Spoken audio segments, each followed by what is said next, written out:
This is Lauren Dunlap, Executive Director for Advocacy and Awareness for Immune Disorders Association, or AAIDA, in Charlotte, North Carolina, and I'm happy to host this afternoon's educational webinar. AAIDA's mission is to provide support and advocate for the greater than 25 million Americans living with immune disorders. AAIDA's work is to promote research and create better awareness of immune disorders. This is AAIDA's first webinar for 2023, and today I'm delighted to be joined by our own medical director and allergist immunologist, Dr. Jennifer Caicedo. Jennifer Caicedo is a practicing allergist immunologist in Charlotte, North Carolina at Carolina Asthma Allergy Center.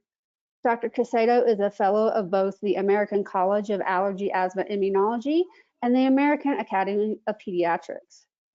Dr. Caicedo is past president of the Charlotte Pediatric Society, where she still serves on the organization's board.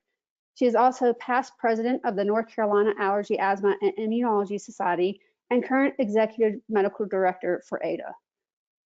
Dr. Caicedo has been involved in multiple clinical research studies in food allergy, atopic dermatitis, eosinophilic, help me out here, Dr. Caicedo, I always get that wrong. Eosinophilic esophagitis. Thank you. Esophagitis, got tongue-tied, and asthma, as well as multiple national quality improvement studies. Dr. Caicedo believes strongly in advocacy and has been actively involved in both her local and national medical communities. Dr. Caicedo was proud to assist in the efforts to obtain funding for one registered nurse for every local public Charlotte-Mecklenburg school, as well as implementing stop epinephrine throughout CMS. Thank you so much, Dr. Caicedo, for joining us this afternoon. Yes, thank you, Lauren. So I'm very happy to, Lauren has been asking me for a while to give a webinar, so I'm very happy to finally get to do it. And I speak with my hands, so I'm not going to be on camera because you'd all see me waving my hands around. But this is a subject that is near and dear to my heart. And at the end of the presentation, I'll kind of tell you how I came to become involved in this particular subject matter. But we're basically, the title of my talk is Born into the Climate Crisis, the Effects of Climate Change on Our Children. And AAIDA, Lauren already went through the mission statement. At the bottom of the slide is the AAIDA contact information, if anyone would like that as well. So this first slide is something that has been in the news recently. This is actually a story from the LA Times. And basically, we know that California has been experiencing a great deal of flooding. And this was a story about Montecito, which I've never been to Montecito, but my understanding is it's a very nice community, very higher on the socioeconomic chain. And so this article was basically about the devastation from these floods in this area. And we do know that these effects, these big storm events, these weather changes actually affect lower socioeconomic areas more than they do the higher ones. So you can just imagine, the story that they didn't publish about other areas of California.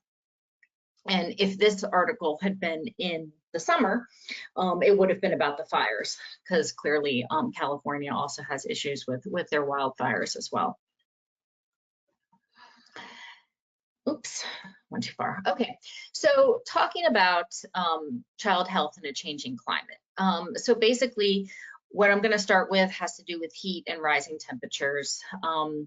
There is some effect of extreme weather that we'll talk about, basically infectious disease. So because of the changes in the weather and increased water from increased rains, mosquitoes, ticks, there's a difference in their life cycles that does affect that. And the effect on plant allergens, which also, has to do with, ties into asthma and respiratory diseases. So this is a good map about the health in different areas. So what areas are impacted by which types of issues? And so I am in the Southeast, so I will just mark those. And wherever you are from, you can look in that area if you're from a different area of the country. But in the Southeast, we have issues with air quality, extreme temperatures, mental health and well-being is affected, mosquito and tick-borne infections, as well as water-related infections and extreme weather events. So why are children more vulnerable? So the first day in medical school, when I started my third year of rotation. So during your third year, it may be different now, but back in the day when I went to medical school, you did clinical rotations during your third year. And it was very exciting because they gave you a white coat and you really felt like you were finally going to be a doctor. I remember the first day of my pediatrics rotation, my attending looked at all of us and said, lesson number 1, children are not little adults. If you have already done your internal medicine rotation or your family medicine rotation, do not treat them the way you treated the adults. They are not just smaller versions. They have their own unique characteristics, and they do. So basically, they breathe faster. They actually eat more per their weight. So the appearance may not be that they're eating more than adults eat, but they actually eat more per their body weight than adults do. They are more immature. They have not matured physically. They have not matured mentally, cognitively. So they are more susceptible to things that someone who had matured fully would not be susceptible to. And, you know, they have different windows of vulnerability. So definitely when they're growing, when their brain's growing, when they're growing in height, in weight, things like that. And they're outside more, which is good. They're supposed to be. We want them to be, but they are outdoors more. So they're going to be more susceptible to what is outside. So by far, and I say by far, but it's not really, it's pretty close. The elderly are the group that is affected most by climate change, but pediatric population is a close second. And I think the numbers at this point are in the high 40s. And so of those, greater than 88% are going to be under the age of 5. So they seem to be, you know, disproportionately affected. Children with low resources, both in countries that are westernized and not, are at the higher risk. And so what we're going to review today are issues that are, you know, seen throughout the world, but in the US, increased severe heat events, the effects of the changes in the pollen allergy season, infectious disease patterns, and the worsening of severe weather events. So the first issue I'm going to touch on are heat illnesses, and they're both exertional and non-exertional.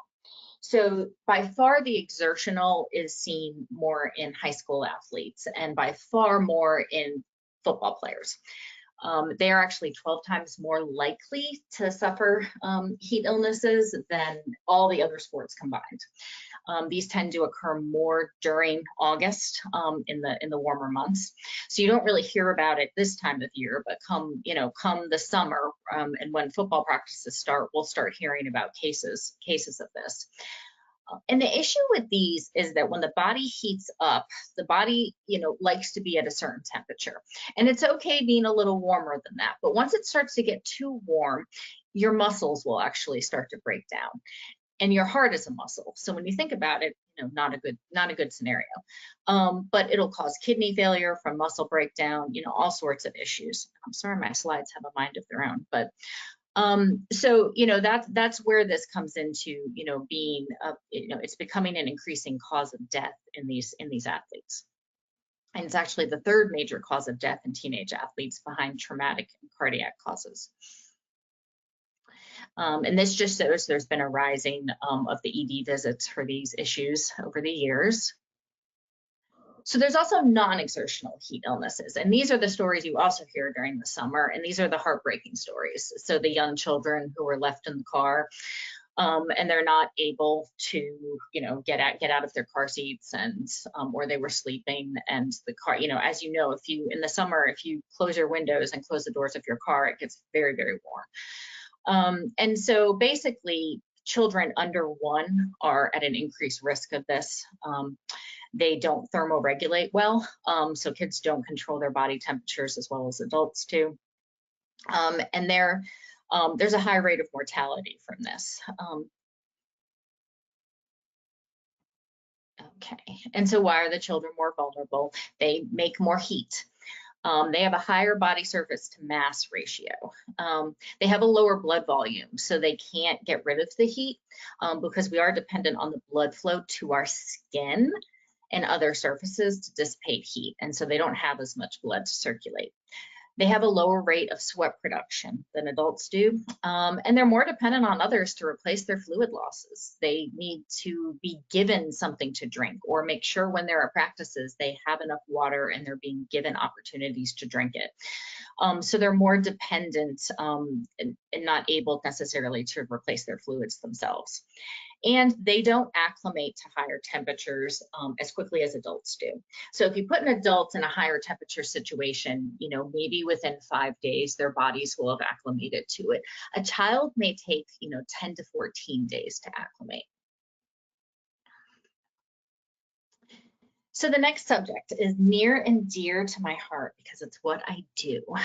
So the climate change and the effects on allergies. And I could not find a picture of a child that wasn't a copyright infringement, so I apologize.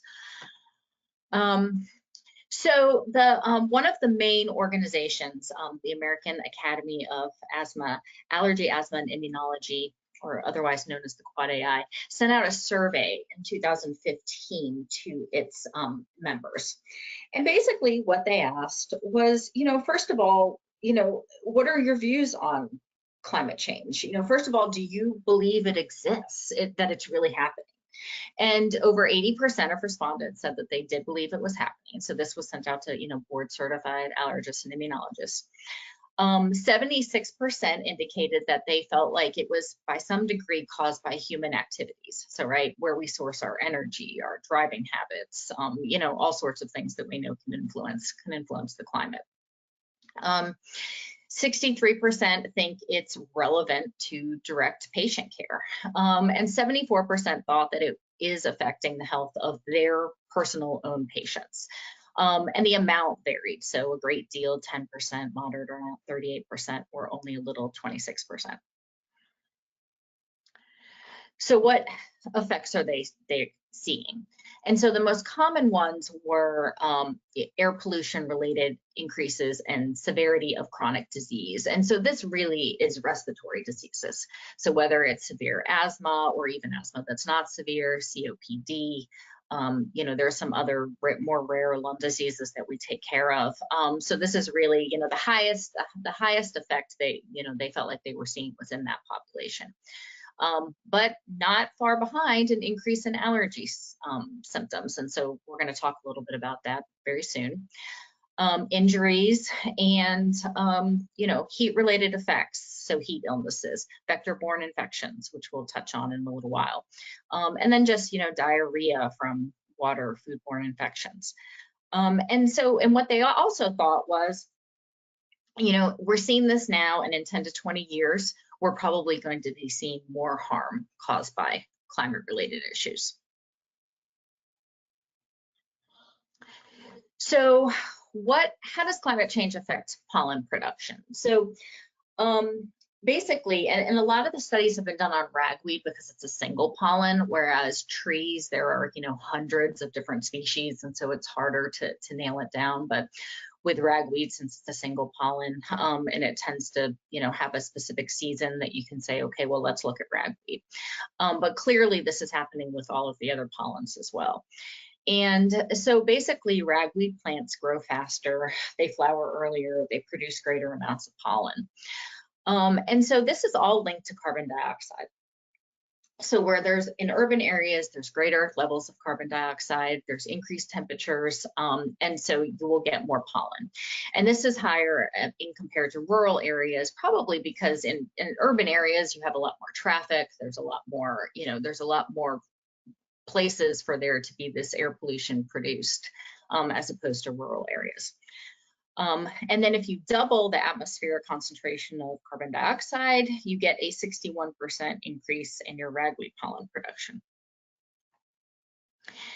So the other thing, they looked at Timothy grass. And so Timothy grass also seems to increase if you increase atmospheric carbon dioxide.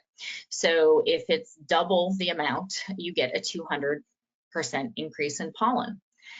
And then if you look at ozone levels, it's also affected by ozone. So if you have increased ozone levels, then it will increase the pollen production as well.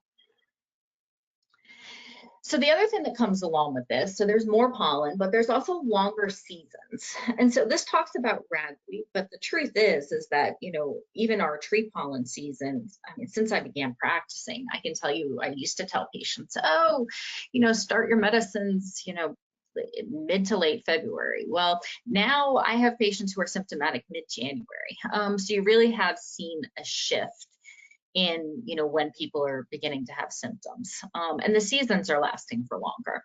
And so you don't see a clear, you know, we used to be able to tell patients, okay, tree pollen season will be over by the time school gets out, and grass pollen season should be done by Labor Day, and ragweed season starts around the end of August and will be done by the first frost. And so we're really not, because that frost sometimes doesn't come. And so, you know, we have these much longer seasons.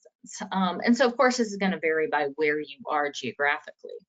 But, you know, here in the Southeast, I definitely think that we've begun to have longer pollen seasons. As you can see here, it's in other areas of the country as well. And it's great for my business, but, you know, not so great for the patients who are affected by this. So the other thing that carbon dioxide does is it makes our food less nutritious. And that's something that's not really talked about a lot. And so, you know, we do know in wheat, it will decrease the amount of protein in the wheat. And so, you know, this becomes an issue because, you know, we're trying to, you know, what do you eat? Why do you eat? Well, you eat for enjoyment, but you also eat because you need certain things in your diet. You need protein, you need certain nutrients. And so, you know, the atmosphere and what's going on with pollution is affecting our actual food sources as well. It also decreases iron and zinc, so in wheat, rice, and soybeans. And the other thing here, you know, children are going to be at higher risk of iron deficiency in general. And so, you know, this is going to affect them, again, disproportionately. So once you start messing with, you know, the nutrients of the food, because children are so dependent on food for their, you know, for their growth, it will start to affect them.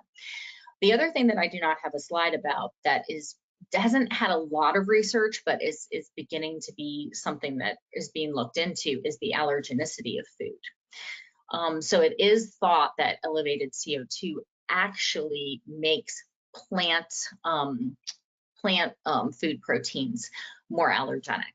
So the big ones that they are looking at and have seen it with are peanut, as well as soy, as well as wheat, and actually mustard seed. So it's very interesting because, you know, as we talk about, you know, why are there more allergies? You know, yes, this is a very dense topic and there's a lot of reasons, but, you know, the food itself could also be becoming more allergenic because of climate change. So, Lyme disease. And this is kind of a hot topic, and I am by no means an expert on Lyme disease. I do see some patients who, you know, say that they have chronic Lyme or have had Lyme disease in the past, or who are worried that they have chronic Lyme, but it by no means is what I do day to day. But because of the changes in the weather pattern, we are actually seeing more Lyme disease. And so boys, and how does this affect the pediatric population? Well, boys 5 to 9 years of age are at greatest risk because they're out running around in the woods. And where are the ticks? In the woods. And so this specific tick, which I'm not going to even try to pronounce, but basically otherwise known as the deer tick, is, you know, what carries the Lyme disease. And so the range of where this has been expanded. And so you're seeing more and more Lyme disease because the range is expanded. And so the symptoms include a rash. This rash here is very characteristic of the Lyme rash. and arthritis, meningitis, and occasionally heart block. And, you know, then there's this whole concept of chronic Lyme, which I think is a little controversial, but, you know, there probably does really exist in certain individuals who are susceptible to it for, you know, genetic reasons. There are probably certain people who do develop this because they're born with certain genetic factors that make them more predisposed. So this just shows how the disease is kind of spreading. So in 1996, where you would see it, and now you're seeing it in 2013, how it spread. And there's an earlier Lyme season. So, you know, the ticks are dependent on, they don't breed well, you know, or live well when it's very, very cold. They don't breed or live well when it's very, very hot. So they kind of have to have some ambient temperature there to really breed the best. So the warmer winters, because it doesn't get real cold, does lead to their season starting off sooner than it used to be before. I'm going to kind of skip over this. This is mosquito-borne illnesses. So obviously the thing about mosquitoes is that, you know, we have this flooding, these water events. So as there's pooled water, standing water, mosquitoes breed. And then also with warmer temperatures, mosquitoes love warmer temperatures. And so, you know, there is going to be more mosquitoes, therefore more mosquito-borne illnesses like Zika, as well as, you know, the other diseases that mosquitoes carry. So I'm going to move a little bit more into the air pollution itself and the health risks for kids associated with those. And so they're listed here. I don't need to read them all. You guys can all read them. But clearly you see they can affect basically every organ system.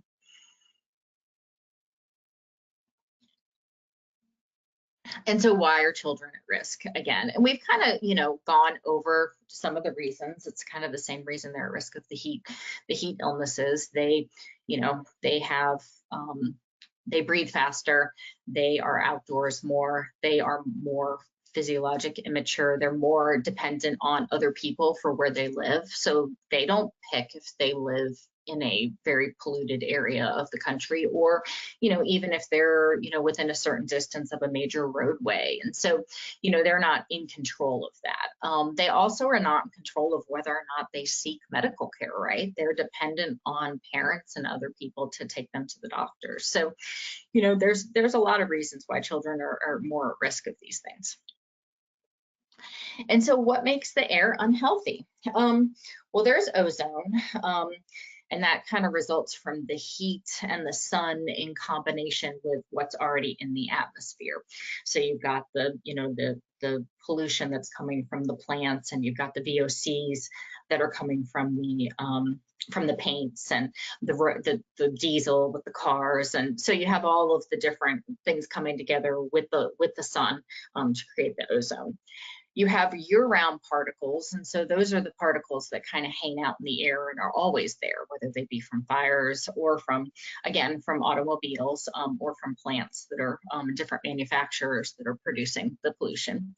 And then there are the short-term things. So, you know, the things that are sporadic, that are more like wildfires, things like that kind of come and go. So this is a little bit of a geeky, sciencey slide, but it just talks about the non-allergen environmental factors that affect allergic diseases, and so and the sources of them. So, you know, if you kind of want to do more research into this and know, okay, well, exactly what are the particles causing the problem, and where do they come from? This is a good reference slide for you. So to kind of talk about, well, where does nitric oxide come from? Where does PM 2.5 come from? And how is ozone made? So ground level ozone. So ozone way up in the sky is good, right? That's supposed to protect us. And you know, I think that I read something saying that maybe our ozone layer was getting a little bit better, because I know that there had been concerns for a long time that it was just thinning and getting worse and had holes in it. But there's ground level ozone, and ground level ozone is not good. So ground level ozone is like the smog you see. And so when you can see it, but a lot of these particles are so small that you can't see them unless there are millions and millions and millions of particles together. And so basically it forms from these particles plus the sun that create the ozone.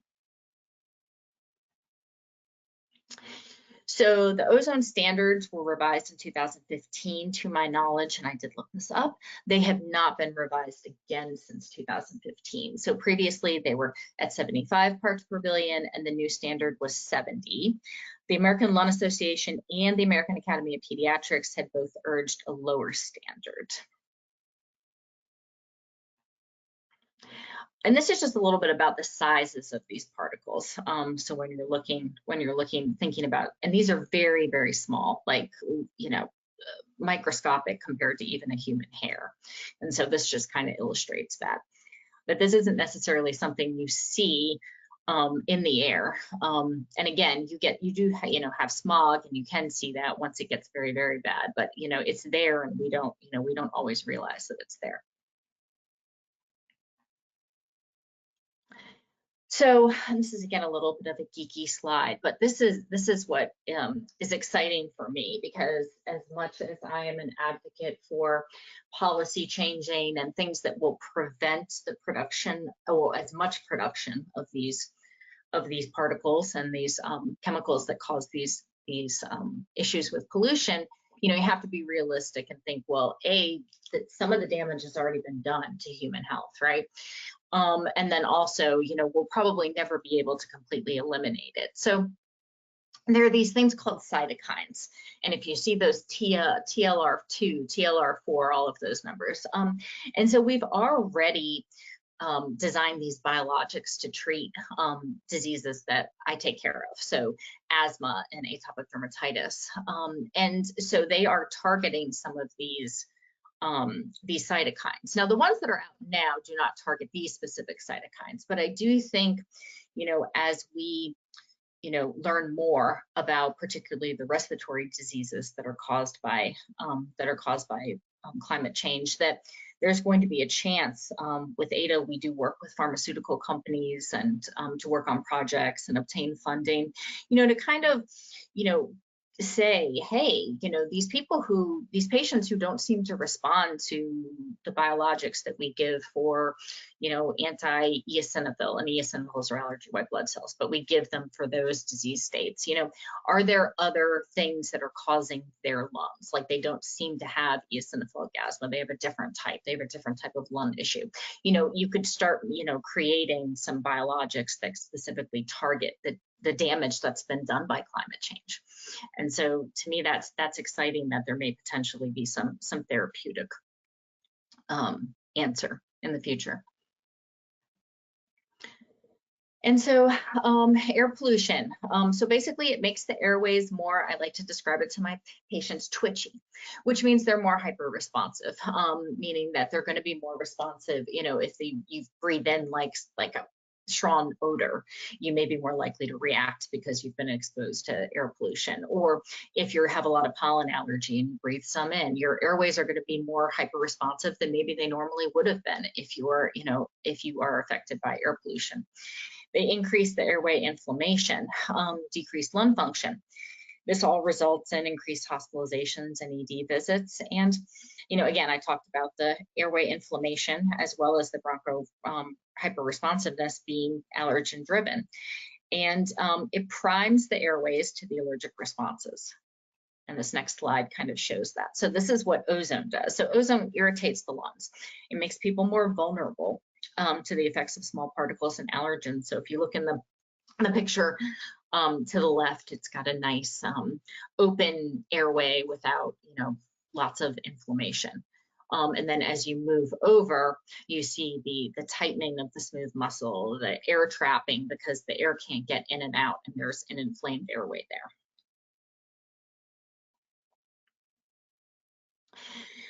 So we think that air pollution will skew the immune system towards what we call a Th2 response. And Th2 response is kind of it's the allergy part of the immune system. So, you know, most allergy, most asthma is, you know, on that Th2 side.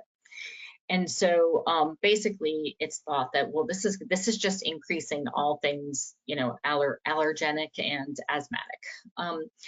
And it also may decrease the ability of to make viral responses, so to fight viruses and to, you know, to kind of your immune system in general. So this really is, you know, air pollution is having what we call an immunomodulatory effect. And, you know, there are studies that show that children that live within a certain mile distance of heavily traveled expressways do, you know, develop asthma more often.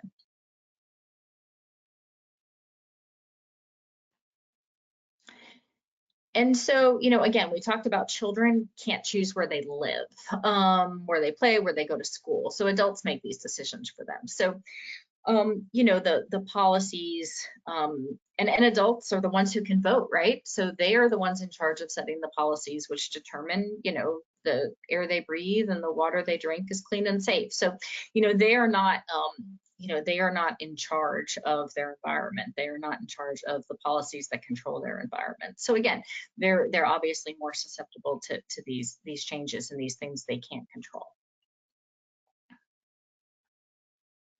So I just want to give a little plug for tobacco smoke exposure, because, you know, there's a thought that we already know it's bad, right? I mean, I tell my parents who smoke, you know, don't stop smoking, first of all, but if you can't, you know, you're going to have to not only do it outside, but then you're going to have to literally come into the house, wash, take a shower, take off your clothes, wash, put the clothes somewhere where they're not going to just, that secondhand smoke is going to come off of them, and get into the shower and wash your hair before you go anywhere near your child. Well, I'll tell you, most people don't do that. And so this is, you know, there is thought that with exposure to air pollution, the harmful effects from tobacco smoke that we know already occur in children who are exposed to secondhand and third-hand smoke, you know, it may even be increased. So, you know, just, you know, kind of a plug for the not smoking, but also that air pollution may link to increased damage. So what should we tell patients with respiratory diseases to do? You know, it's always important to monitor the air quality. So, you know, those red days, orange days, things like that, and the smog alerts. You know, I always encourage them to not go outdoors as much on those days. And if they have to, just to make it minimum, keep the windows in their car up, do not open the windows of their house. Try to avoid living in areas near high automobile traffic, power plants, or chemical manufacturing plants. But again, this is not something that's, you know, easy to control. And just running the AC, avoiding passive smoke, keeping the windows closed, like I talked about. And, you know, they can, you know, document with peak flow rates. There's actually, I just heard last night, my practice is going to pilot a program for home spirometry, where you could actually monitor home spirometry to kind of see, you know, how they're doing based on, you know, different exposures that they may get. And this is just a little bit about if you've never seen what the air quality index is, this is what it is. And so it's based on a numerical value based on ozone and particle pollution. So, you know, people with lung disease, children, older adults, more sensitive to ozone and particle pollution, kind of heart and lung disease for particle pollution. And children are considered sensitive and at greater risk, or greater risk. So kids kind of go into the in greater risk category, you know, even without asthma or anything like that. So you do want to monitor these air qualities. And these are different sources where you can find different information about air quality. And so how does policy shape public health? Oh, there we go. So basically, this is just a reminder that all of these, and basically policy is shaped, and public health, it's shaped by the people who are affected by it, right? Those are the people who will start, you know, pushing through are trying to get legislation passed that'll, limit these things. And so this is an example. So, gas used to be leaded. And apparently, I was very young, I think the last time, very, very young, the last time there was leaded gas, but apparently from what the studies show, everyone had lead in their system when there was leaded gas. Like there wasn't anyone who was immune, whether you were pumping the gas or around the gas or not around the gas, just because it was in the environment. So the push for, unleaded fuel, speed limits to make people not drive as fast, not causing as much accidents. Something as simple as putting fire alarms into public buildings, things like that. All of these are things, seatbelts, all of these are things that were, used to be, not regulated. And then there was policy that shaped it so that there would be some regulation. Oh, and food labels at the bottom there. That's a big one that's near and dear to my heart, labeling foods, both for caloric intake and fat intake and carbohydrate intake, but also for food allergens. So the Clean Air Act. So prior to 1970, and I don't have this slide on there, but there's a slide I have of Tacoma, Washington, that just shows in 1972, that just shows the entire city is just in smog. And, prior to 1970 and the Clean Air Act, it was up to the states to regulate their own policies for pollution and ozone and things like that. And that did not work very well. So the Clean Air Act of 1970 did really help. And then there were amendments made in 1990. And so basically, if you look at all of these disease states and lost work days, lost school days, emergency room visits, asthma exacerbations, all of these things. If you look at the number of cases that this is preventing, so the fact that there is a Clean Air Act preventing. So in 2010, there's 160,000 for mortality. It'll have prevented 230,000 adult deaths in 2020, which obviously has already passed. So, this public policy, this really has shaped and really has saved lives, but we obviously have more work to do. So this is my story, and I thought about replacing the picture, but I thought about when I started doing this, I felt like I was very young, so I wanted to remind myself how long it's been that I've been kind of talking about this subject. So it was probably around 2015 when I saw a patient in my clinic, and it was a little girl who, had developed asthma. And she was there with her father, and we allergy tested her, and she was completely negative. And, but we did the confirmatory breathing test. She, gave her albuterol. She showed an adequate response. And so all of her symptoms consistent with asthma. And so I was talking with Dad through the diagnosis, and I remember he looked at me and he said, because there was no family history, and he looked at me and he said, could this have anything to do with the fact that we live right next to a major highway? And he's like, because I read something. And I remember at that point being honestly a little clueless on the matter, thinking to myself, well, I can see where that would be the case, but I didn't know very much about it. And so at that point, I figured that I needed to start knowing more about it if my patients were going to know more about it, and they were going to ask about it. And the more I read and the more I learned, the more I realized that, this is a colossal issue. And so these are just some quotes that I got to travel around the state of North Carolina a few years ago as the asthma champion. And it was good because I got to speak about things like this. And so basically this has kind of become something that is near and dear to my heart, and I'm happy to take any questions. Thank you, Dr. Caicedo, for that amazing presentation. We are going to open it up to our audience members for the Q&A, the last 10 to 15 minutes. So feel free to type in any questions that you may have that came up during Dr. Caicedo's presentation.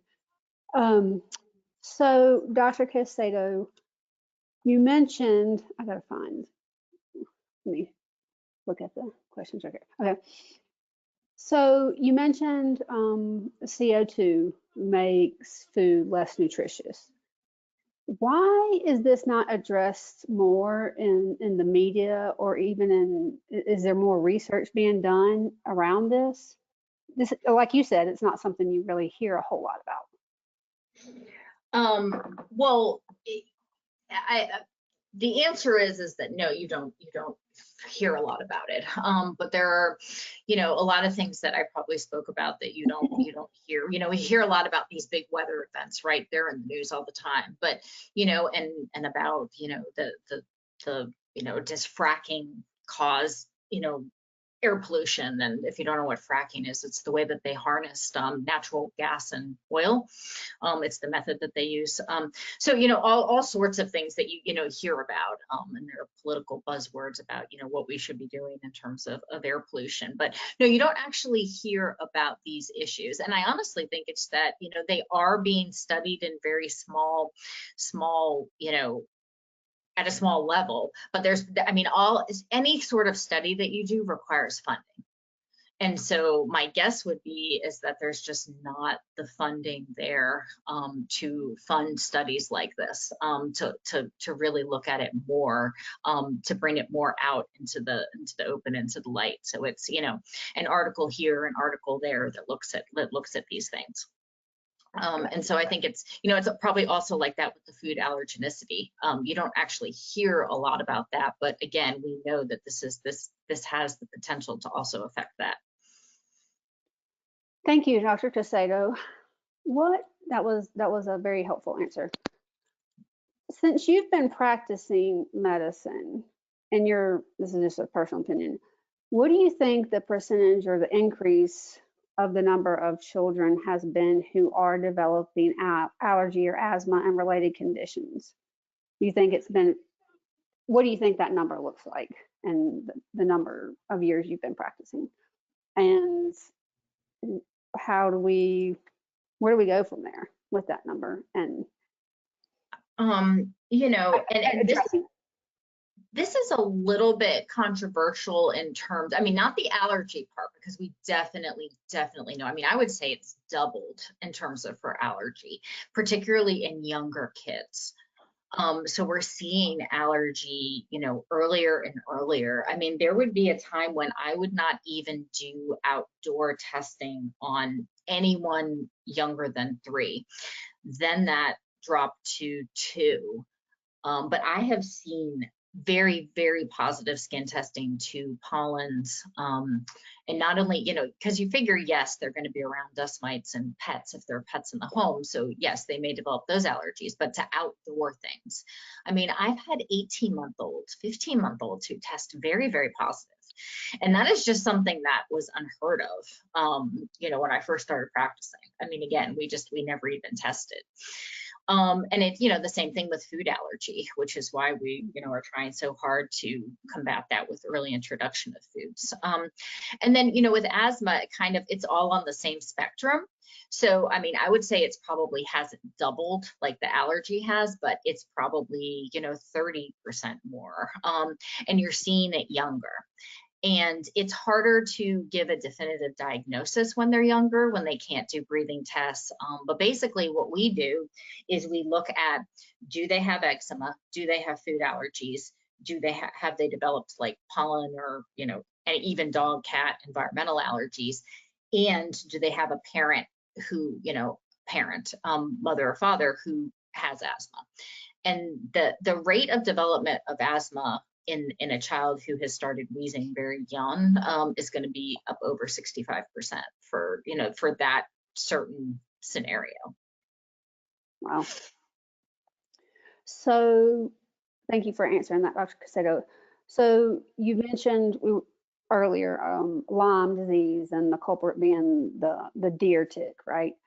Mm-hmm. So I guess in other areas or regions of the country, is there also a rise in other specific tick related illnesses, or is this really mainly the rise of the increase in the deer tick No, I mean, population? this was kind of just a, overview, but I mean, that's a whole subject matter in itself. I mean, it's because these ticks all have the same life cycle.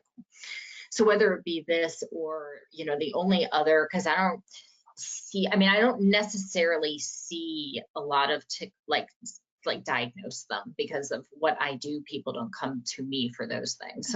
So those are things that are mostly diagnosed by either primary care doctors or maybe infectious disease doctors, things like that. But I can tell you that, these ticks all have the same life cycle. They're not, very different in terms of how they live and how they respond to temperatures. So whatever you see for one, tick-borne disease, you're probably going to see for the other ones. Now, my guess would be that the other ones are even less common than Lyme.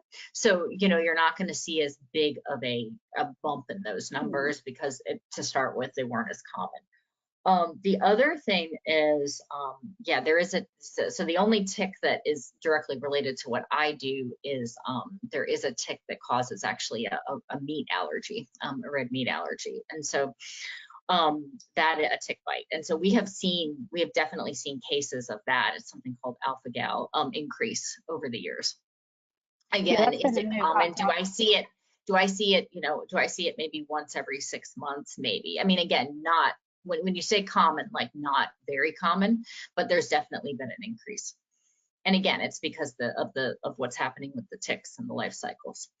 Sure. One of our audience members asked, can you speak about GMO and non-GMO? Genetically modified and non-genetically modified. It's not something I know a lot about, so I don't want to, speak to knowing. I know traditionally that not modifying our food has been, thought to be better. I have read some things linking allergenicity to that, but beyond that, I probably don't know a whole lot about the GMO versus non-GMO issue. Okay. Is heredity a significant factor in asthma and allergies?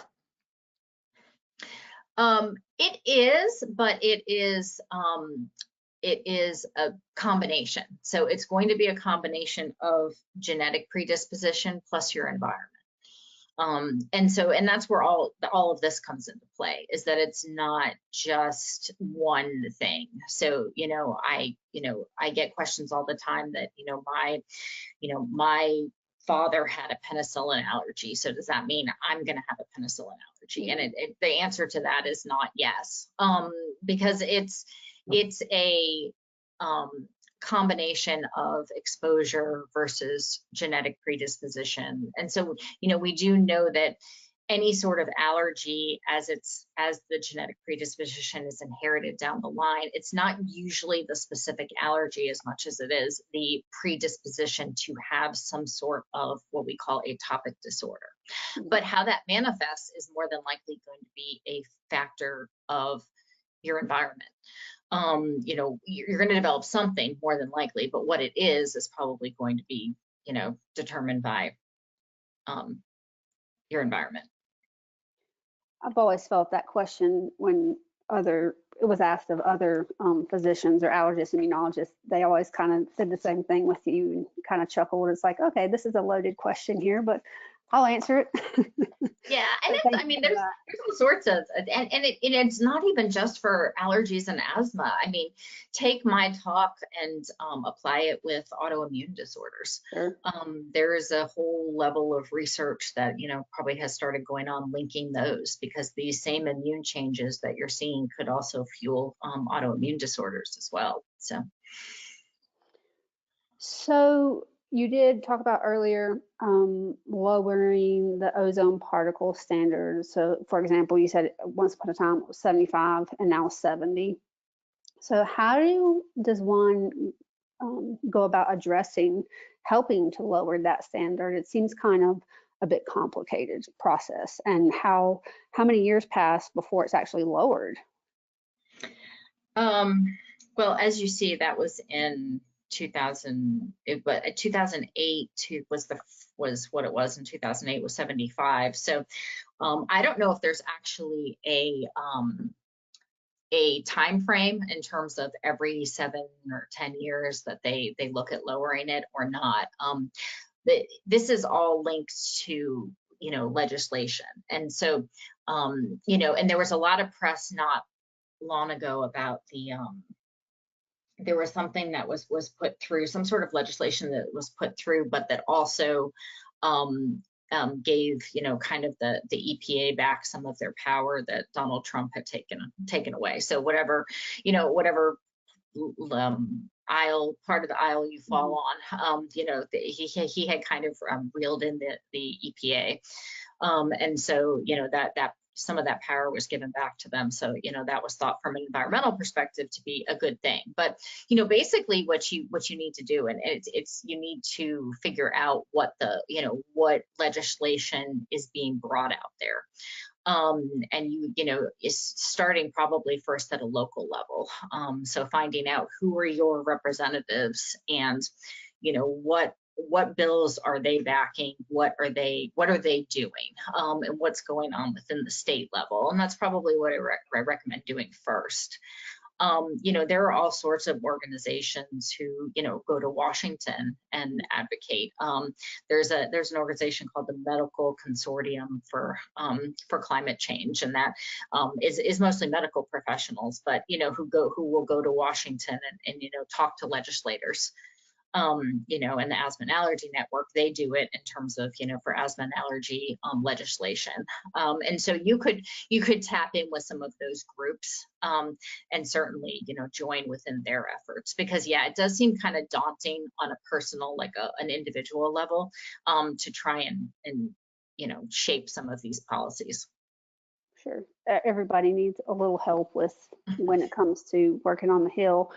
We have just a few more minutes left, but I did want to ask you about the secondhand smoke issue. Kids that are, or anybody, right, that is potentially exposed to second or third hand smoke over a long period of time, with whatever that environment could potentially look like, once they're removed for an extended period of time, will they bounce back and recover? Let's say they had some lung damage or whatever may have been happened to them. What does that look like once they are taken out of that environment? Well, you know, it depends on the length of exposure. It depends on how much exposure it was and how much damage was done. Because I mean, we do know, so, you know, one of the main reasons why this all came to be was, you know, it seemed like kids, you know, despite genetics, you know, would develop asthma more if they had parents who smoked or caregivers who smoked. And so, you know, that was the first thing. So what changes the tobacco exposure caused in their airways, and as you imagine, it's inflammation, it's going to be increasing the bronchial hyperresponsiveness, all of those things. Those are things that, yes, if you take them out of the environment, particularly children who, you know, bounce back a little quicker, they're probably going to stop exacerbating as often, meaning that the disease will improve. Now, will they no longer have asthma? More than likely not, because whatever change has occurred has altered the way they respond to other things. So, you know, this is almost kind of the same argument as you would make with the pollution exposure, is that once you alter that and you change the way that your body responds to inhaled pollen, or inhaled, you know, strong odors, toxic chemicals, I don't know, things like that they clean with, that the responsiveness, the response that viruses. So the response that you get from that is probably still going to be there. You're still going to get some hyper-responsiveness, because it's kind of like it's already been preset to do that based on your exposure. But will you have as many active issues with it if you're not chronically exposed? Probably not. And if you're an adult and you somehow have managed to get chronic lung disease from just being around smokers, from second and third hand, you know, that's another issue, because we do know, you know, chronic asthmatics or people with chronic lung disease who, you know, do not get adequate treatment. And part of it does depend on getting adequate treatment for their disease. Their airways will actually get to a point where they don't respond to the medicines anymore. They seem not to be able to open up if you take some albuterol. So we do see that the airways undergo some remodeling when there's been too much exposure, too much damage. And once they've been remodeled, they're never the same after that. So even though you may get your symptoms in a better place, your airways themselves have been changed. Sure. Once the damage is done, it's kind of irreversible, so to speak. One last question. We have one from our audience. Are gas stoves really the danger that has surfaced recently? That is a very, very good question. And again, this came down to kids with asthma. And so, you know, as we're looking at, you know, so everyone can jump on the, you know, smoking, you know, kids around tobacco smoke and development of asthma, or, you know, even kids developing allergies and then developing asthma, you know, on that bandwagon. And, you know, also with air pollution.